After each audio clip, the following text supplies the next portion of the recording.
বেগম জিয়া গড়ে উঠেছেন, এটা মানে আমি বলতে পারবো না যে এর চাইতে ভালো করে লেখা যেত, কারণ আমি তো সেই পরিবেশটা দেখিনি। কিন্তু অনেক মানুষই জানে না, সেখানে তাদের কাছে যাচ্ছে কীরকম জিয়া মরেছেন, তার স্ত্রী এসেছেন, এটা উত্তরাধিকারের রাজনীতি, পারিবারিক রাজনীতি, কিন্তু তাকে যে স্ট্রাগল করে আসতে হয়েছে যেটা তার লেখার মধ্যে পাওয়া যায় আমি বুঝেছি। কিন্তু আমি মনে করি এই লেখা পড়লে সবাই যে পরিচ্ছন্নভাবে বুঝবেন সেটা নাও হতে পারে। আমি আপনাদের সবার কাছে এটার দিকে দৃষ্টি রাখবার জন্য অনুরোধ করছি। বাকি বইটা সম্পর্কে আমি লম্বা করবো না, বিকজ আমার আসলে প্রেস ক্লাবে যেতে হবে, 11টা একটা অনুষ্ঠান ছিল, তাড়াতাড়ি করবো যদি কথা শেষ করার জন্যে। এই বইটাও সম্ভবত 670-80 পৃষ্ঠার মতো লেখা, এবং পুরা লেখাটা কিন্তু বেগম জিয়াকেই কেন্দ্র করে, কিন্তু তার সময়কে নিয়ে, সেই সময় যেটা আন্দোলনের উত্তাল ছিল, এরশাদ বিরোধী আন্দোলন ছিল, এবং তারপরে উনি একসময় প্রধানমন্ত্রী ছিলেন, তখনও আওয়ামী লীগ সহ বিরোধী দলে তারা যারা ছিলেন তারা যেরকম করে আন্দোলন করেছেন, সেই আন্দোলনের একটা বর্ণনা, এই বর্ণনা নিয়ে কথা থাকতে পারে। আমি পুরো পড়িতে পড়েছি, মানে একটা জিনিস দেখবার পরে এটা ঠিক কি বেঠিক, এটার কি ভিন্ন জিনিস হতে পারতো সেটা আমি বলতে পারি না। কিন্তু আমি কথা বলবো যে এই লেখার মধ্যে দিয়ে যুক্তিকে যা আরও বেশি করে তুলে ধরা যেত। ধরে আমি একটা উদাহরণ বলি, যে নির্বাচন মাত্র কিছুদিন করবার পরে, আমি জানুয়ারি নির্বাচনের কথা বলছি, উনি যখন কেয়ারটেকার গভর্নমেন্ট দিলেন, একচ্ছত্রভাবে আওয়ামী লীগ এবং বিরোধীরা প্রচার করেছে, আমাদের আন্দোলনে বাধ্য হয়ে তাকে নথি স্বীকার করে কেয়ারটেকার দিতে হয়েছে। আপনারা কি বলেন, দল কি বলে? দলের কথা আমি শুনেছি, তারা বলেছে উনি এই নির্বাচনটা করেছেন যাতে সংসদের মধ্য দিয়ে, সংসদীয় পদ্ধতিতে আমরা আবার সুইচ ওভার করতে পারি টু কেয়ারটেকার গভর্নমেন্ট। কত বড় ঘটনা! যদি এই সত্য হয়, তার মানে উনি কত মানের নেতা ছিলেন। আমি দুঃখের সাথে বলছি যে এই ব্যাপারটা এই রকম করে এইখানে প্রতিষ্ঠিত নয়, প্রচারিত নয়, প্রকাশিত নয়।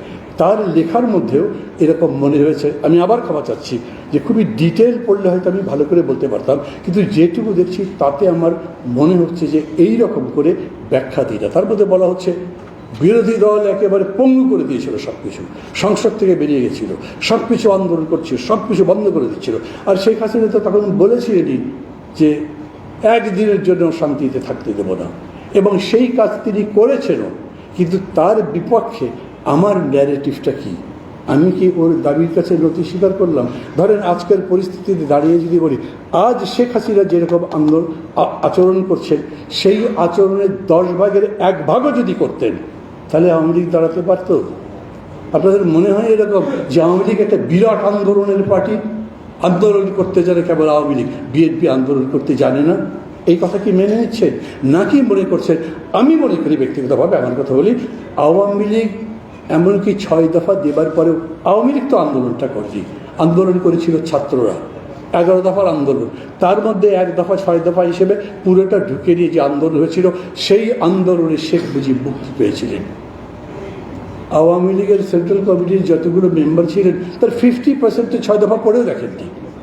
আরও যদি এরকম করে বলি, স্বাধীনতা যুদ্ধ যখন শুরু হয়েছে, আওয়ামী লীগের যারা এমপি হয়েছেন তাদের 50% তো যুদ্ধ করতে জানো নাই, আর বাকি যারা গেছেন তারা ওই পারে গিয়ে কী করেছেন সেটাও অনেকে জানেন। তবু ওদের ভাব আন্দোলন তারাই করতে জানে, বিএনপি করতে জানে না, বিরোধী দল করতে জানে না। জায়গাটা আরও স্পষ্ট হতে পারত। বেশি কড়া কথা বলছি যেটা আমি বুঝতে পারছি না, কিন্তু আমি মনে করি এটা আপনাদেরও ভালো করে পড়া দরকার। এরকম নয় একটা আনুষ্ঠানিকতার মধ্যে দিয়ে শেষ নয়, বরং বইটা পড়ুন, আমি সবাইকে বলবো। বিকজ একটা অসাধারণ কাজ যারা মাহফুজুল্লাহ করেছেন এই লেখার মধ্যে দিয়ে, কেবল বেগম জিয়ার জন্য নয়, কিন্তু সামগ্রিকভাবে আন্দোলন সম্পর্কে যে বিস্তারিত লেখা তিনি লিখেছেন, এর কোথাও কন্টেস্ট করবার জায়গা নেই। কিন্তু আমার আকাঙ্ক্ষা হচ্ছে যে আরও যুক্তিসিদ্ধ করতে পারতেন, আরও তিনি যা বলতে চাইছেন তা প্রতিষ্ঠিত করতে পারতেন। এটা মির্জা ফখরুল ভাইয়ের বক্তৃতা করে বোঝাবার দরকার হতো না, পড়েই মানুষ বুঝতো হ্যাঁ এইটাই ঠিক, ওইটা ঠিক নয়। এই কাজটা এইখানে কমপ্লিট নয়, এটা আমার মনে হয়েছে। আমি আবার কথা শেষ করি এই কারণে যে আমি মনে করি বেগম জিয়ার উপরে এইরকম লেখা মানে তার প্রশংসা করবার বিষয়টা। আর আমি এটাও মনে করি যে একটা মানুষকে পরিপূর্ণ মূল্যায়ন করবার জন্য তার পরিপূর্ণ জীবন নিয়েই মূল্যায়ন করতে হবে। এরকম হয়েছে না, 7 জানুয়ারি পরে দেশের মানুষের মধ্যে অনেকের মধ্যে বলেছে, ভাই পারলে না, 5 বছরই থাকবে আগামীতে। কেউ কেউ এরকম করে বলে যতদিন জীবিত আছে কেউ নড়াতে পারবেন না। আর এখন দেখছেন নিজে নিজেই নড়ছে। কেন? 3টা এমন শর্ট হয়েছে, একটা প্রাক্তন কি বলে আইজি, একটা প্রাক্তন চিফ অফ স্টাফ, আর একটা সবাই বলছে 3বারের এমপি। আরে চোরগুলো, ডাকাতগুলো গায়ের জোরে এমপি হয়েছে, তাদের চেহারা এক্সপোজ হয়েছে। তারপরে সবাই বুঝতে পারছে। ওই যে পত্রিকায় লিখেছে দেখলাম, 3টি বিষয় নিয়ে খুব বিব্রত বর্তমান সরকার। দায় কার? এমন একটা পত্রিকা, আমি নাম বলছি না, আমার মাঝে মাঝে বলতে ইচ্ছা করে, কার দায় বুঝিস না? কাউকে বুঝিয়ে দিতে হবে। 3জন হচ্ছে যে চিফ অফ স্টাফ কে বানিয়েছে? বেগম জিয়া বানিয়েছে। আইজিকে কে বানিয়েছে? বেগম জিয়া। সবাইকে উনি প্রতিপালন করে বড় করে লুটপাট করবার সমস্ত ক্ষমতা দেবার পরে সবগুলো এক্সপোজ হয়ে গেছে। তখন আবার পত্রিকা লিখছে দায় কার? বাহ, দায় কি মাহমুদুর রহমান মান্না? তাই মির্জা ফখরুল ইসলাম আলমগীরের? আমি ওদেরকে বা মির্জা ফখরুল ভাই ওদের বানানো আছে। এই যে এমপি, চিন্তা করে দেখেন, ওবায়দুল কাদের বলেন তাকে নমিনেশন দিয়েছিলাম তার জনপ্রিয়তা দেখে। আহারে, তার মানে বিরাট বিরাট দস্যুদেরও অনেক জনপ্রিয়তা আছে। লাখ টাকা চুরি করে 1000 টাকা দান করে দেয়, সে একটা দানশীল। এই ধরনের নীতি প্রতিষ্ঠা করবার চেষ্টা করে তারা। তার বিপক্ষে আমি বলতে চাই, যদিও অতদূর পর্যন্ত তার মাহফুজুল্লাহ ভাই আসেননি, উনি যদ্দূর লিখেছেন তদ্দূরই আমি মনে করি যে এইভাবেই রাজনীতিটা খুব নির্মাণ করতে হবে, যেটা একটা নীতির উপরে দাঁড়াবে, যেটা একটা সংস্কৃতির উপরে দাঁড়াবে, যেটা নিয়ে বুক ফুলে আমরা সবাই বলতে পারবো আমি যা বলছি সেটা সত্যি, আমি যা বলছি তার মধ্যে মিথ্যাচার নেই, এবং আমি যা বলছি তার ন্যায়নিষ্ঠ। মানুষ যখন বিশ্বাস করবে তখন এমনি আমরা জিতব।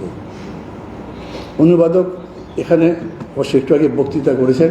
আমি এক কথাই শুধু বলি, মাহফুজুল্লাহ ভাইয়ের যে কটা লেখা আমি পড়েছি, এবং এই যে জিয়ার লেখার কথা বললাম, সেটা পড়বার পরে এই বইটা পড়বার সময় আমার কিন্তু একবারও মনে হয়নি যে এটা অনুবাদ।